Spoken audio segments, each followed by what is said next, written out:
President Donald Trump pressed senior aides last June to devise and carry out a campaign to discredit senior FBI officials after learning that those specific employees were likely to be witnesses against him as part of special counsel Robert Mueller's investigation, according to two people directly familiar with the matter.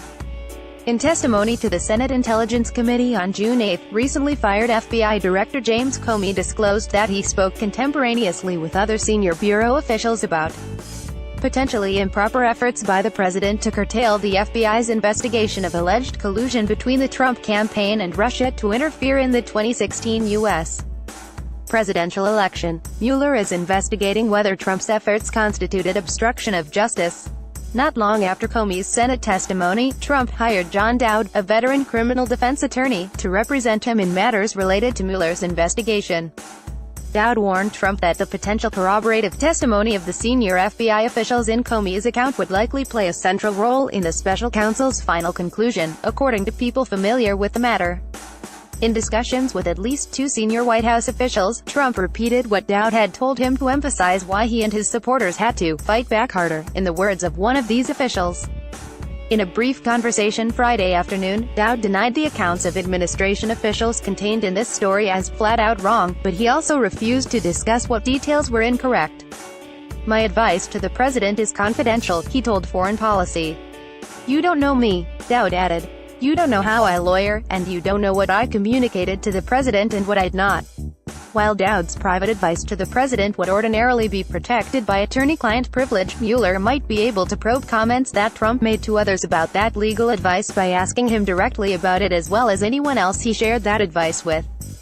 Person with direct knowledge of the matter said. Although Dowd explained the risks of senior FBI officials joining Comey and testifying against Trump, that information was part of a broader presentation to the president about Mueller's investigation. "It is not improper, but in fact is a duty, for an attorney to explain to a client how they are at risk," the source said. What may have been improper, however, were actions Trump took upon learning that information. Since Dowd gave him that information, Trump, as well as his aides, surrogates, and some Republican members of Congress, has engaged in an unprecedented campaign to discredit specific senior bureau officials and the FBI as an institution. The FBI officials Trump has targeted are Andrew McCabe, the current deputy FBI director and who was briefly acting FBI director. After Comey's firing, Jim Rabitsky, Comey's chief of staff and senior counselor, and James Baker, formerly the FBI's general counsel.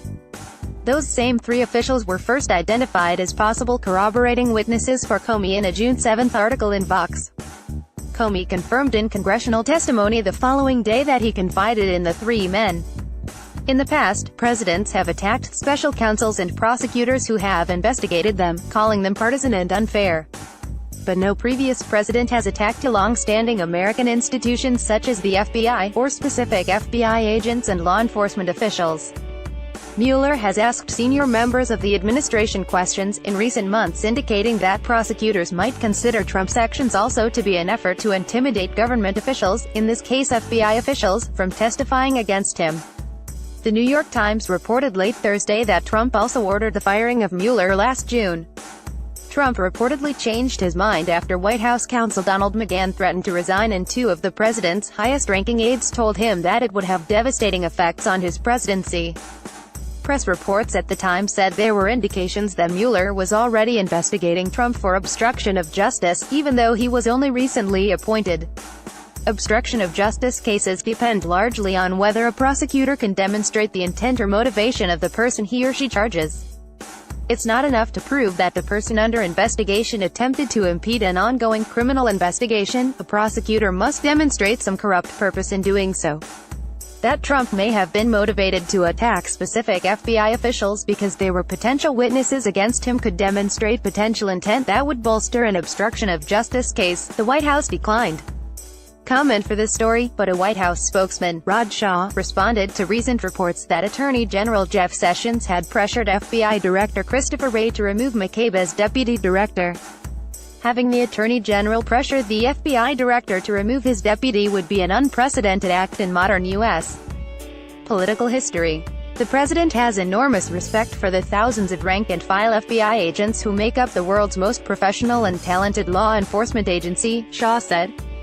He believes politically motivated senior leaders, including former Director Comey and others he empowered, have tainted the agency's reputation for unbiased pursuit of justice. In June, Comey testified before the Senate Intelligence Committee that Trump had pressured him during a private Oval Office meeting in February to shut down a criminal investigation into former National Security Advisor Michael Flynn. Comey refused to do so, and Trump fired him on May 9. Comey confirmed during his testimony that he discussed these events on a regular basis with the senior leadership team for the FBI, which he identified as his deputy director, chief of staff, and the general counsel, and then named 2 other senior FBI officials who attended meetings about Trump's attempts to influence the FBI's Russia investigation on a number of occasions. Since Comey's testimony, Trump and his political supporters have personally targeted all 3 FBI officials. Rybitsky has been the frequent target of Republican attacks in recent months. This week, Wray announced that Rybitsky, who had continued as chief of staff under the new director, was resigning.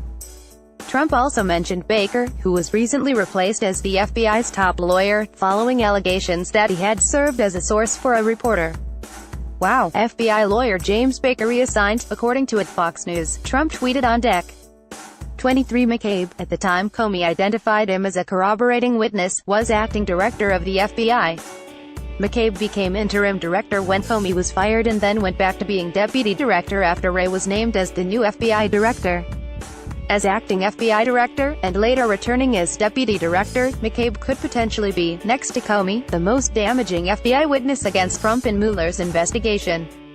Trump has singled out McCabe for his most aggressive attacks. On July 26, Trump tweeted that Sessions should fire McCabe. Why didn't AG Sessions replace acting FBI Director Andrew McCabe, a Comey friend who was in charge of Clinton investigation but got big $700,000 for his wife's political run from Hillary Clinton and her representatives?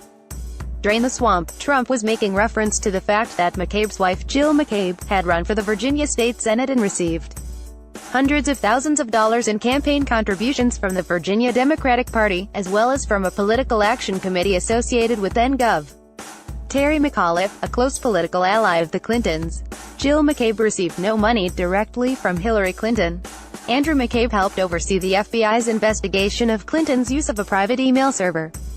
FBI ethics officials cleared McCabe's involvement in the case, which occurred long after his wife's political campaign was over.